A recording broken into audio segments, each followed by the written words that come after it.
Hello friends, आज मैं आपके साथ शेयर कर रही हूँ क्लास 10th का ये हमारा एपी वाला चैप्टर है और ये सीबीएसई में 2024 में आया हुआ क्वेश्चन है। बहुत इंपॉर्टेंट क्वेश्चन है। देखो क्या दे रखा है। In a AP of 40 terms the sum of first 9 terms is 153 and the sum of last 6 terms is 687। Determine the first term and the common difference of AP. Also find the sum of all the terms of the AP. ठीक है, 2024 में आया हुआ PYQ मिल जाएंगे आपको, सबकी playlist बनी हुई है तो वहाँ से आप चेकआउट कर सकते हैं, इसके डिस्क्रिप्शन में भी मिल जाएगा। सबसे पहले उसने हमें टोटल टर्म दे रखे हैं 40 और सम दे रखा है फर्स्ट 9 टर्म का। ठीक है, कितना 153। तो सबसे पहले हम इसी को लिख लेते हैं, सम ऑफ फर्स्ट 9 टर्म। अच्छा, हमारा जो सम के लिए है फॉर्मूला क्या है, SN is equal to n/2 2a plus n-1d, ये हमारा फॉर्मूला होता है सम के लिए। तो उसने हमें फर्स्ट 9 टर्म का, तो n हमारा क्या हो गया 9, n की जगह पे 9/2 2a, और हमें नहीं पता 2a प्लस यहाँ 9-1 हो गया, d भी हमें नहीं पता है। तो ये S9 is equal to 9/2 2a plus 8d, ये हमारा आ जाता है। ठीक है, अब इसमें हम क्या कर सकते हैं, देखो इससे हम 2 को कॉमन ले सकते हैं, तो वही काम मैं करूँगी। 9/2 और यहाँ से 2 को कॉमन ले लिया तो ये बाहर आ गया, तो यहाँ पे क्या बचा a और 2 4 जा 8 4d।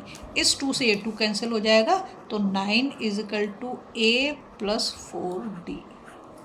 ठीक है, ये हमारा आ जाता है। अब हम क्या करें, हमें उसने सम तो दे रखा है, कितना दे रखा है 153, तो इसकी जगह पे मैं क्या लगा सकती हूँ 153 लगा सकती हूँ। यहाँ पर मैंने लगा दिया 153। ठीक, 153 is equal to 9a plus 4d हो गया।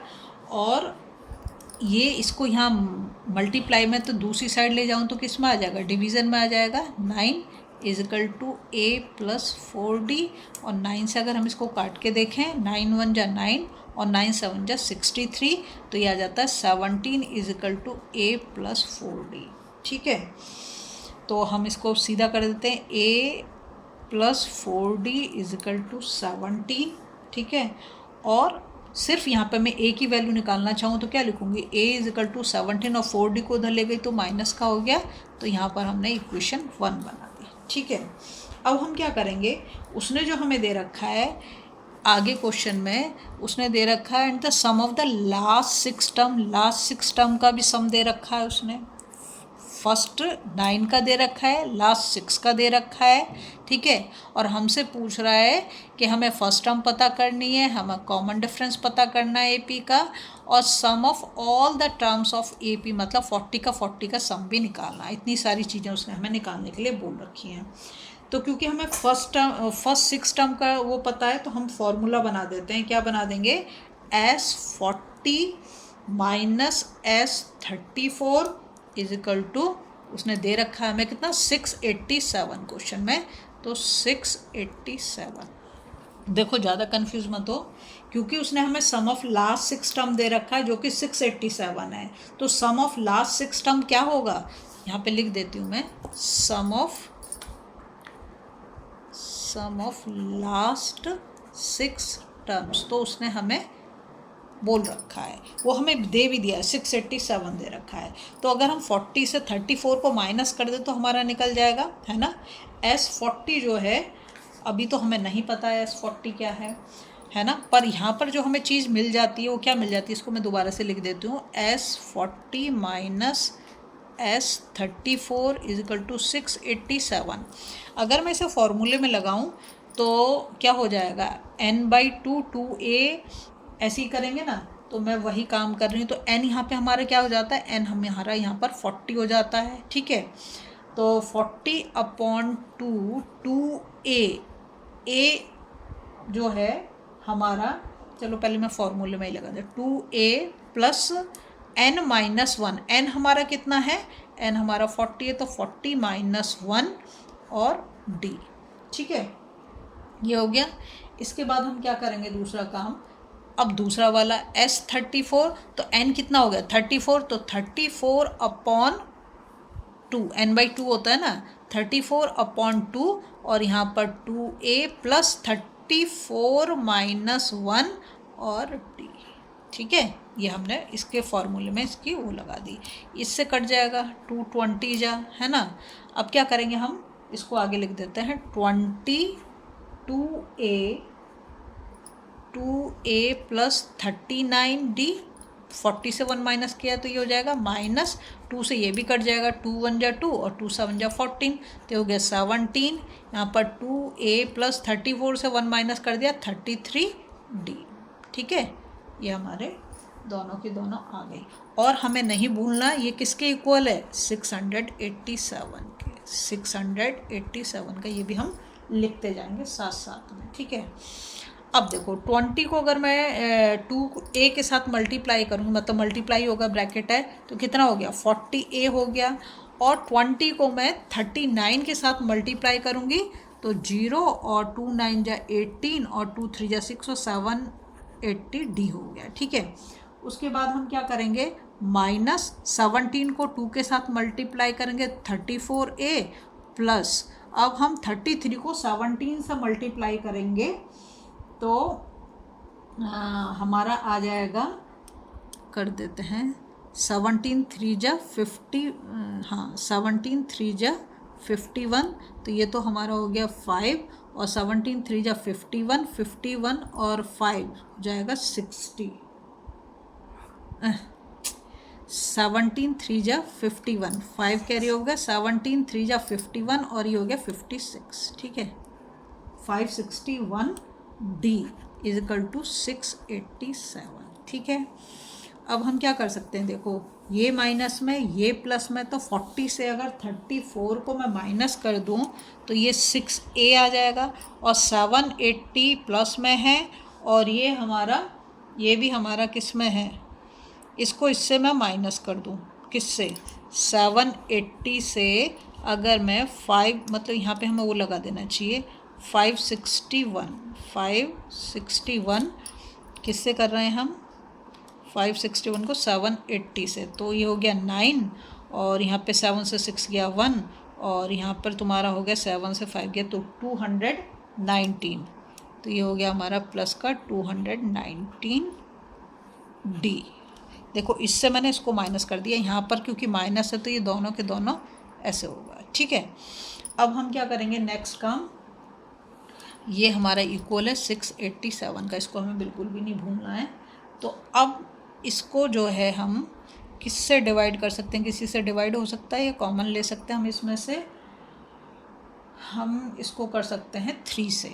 ठीक है, देखो 3 से अगर मैं इसको डिवाइड करूं, 3 2 जा 6 और 3 से इसको करूं तो 3 7 जा 21 और 3 3 जा 9 और 3 से इसको डिवाइड करूं तो 3 2 जा 6, 3 2 जा 6 और 3 9 जा 27, तो हमारी इक्वेशन क्या आ जाएगी 2a, मतलब 3 को कॉमन ले लोगे, सीधा सीधा मैंने यहाँ डिवाइड कर दिया, 2a plus 73d equals to 229।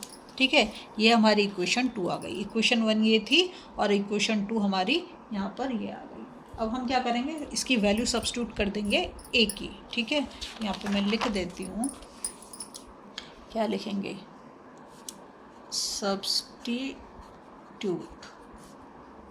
substituting the value